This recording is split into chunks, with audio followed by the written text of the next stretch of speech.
காவியின் ஆட்சி வரும். விரைவில் காவியினுடைய ஆட்சி தமிழகத்திலே வரும். ஆட்சியின் ஆட்சி வரும். காலம் மாறும், காட்சிகள் மாறும். கோலாகலம் கொண்டாடு, வீடு வீடா வச்சு கொண்டாடு. இன்னைக்கு பாத்தீங்கன்னா நம்முடைய கன்னியாகுமரி மாவட்டத்தில் வீடுதோறும் பிள்ளையார்.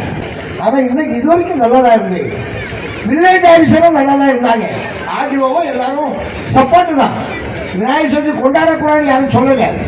என்ன இந்த அரசாங்கத்தினுடைய சட்டத்தை தலையில வச்சுட்டு என்ன கர்மவரா இது? இதை தூரையும் போட முடியாது, வைக்கவும் முடியாது, விடவும் முடியாது. இது அவங்களுடைய கஷ்டம்.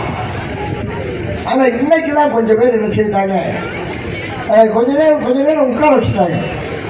நான் சொன்னேன், நீங்க ரொம்ப பிள்ளைங்க பெட்டி அவுப்பு சக்தி அவுப்புன்னு சொன்னீங்கன்னா நீங்க தான் பிள்ளையார கரைக்கணும்.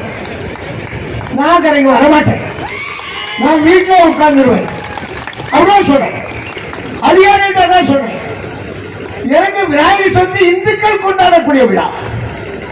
விநாயகர் சதுர்த்தியை நாங்க நடத்துவோம். நாங்க நடத்தினாதான் விநாயகர் சதுர்த்தி. நீங்க அவுக்க கூடாது.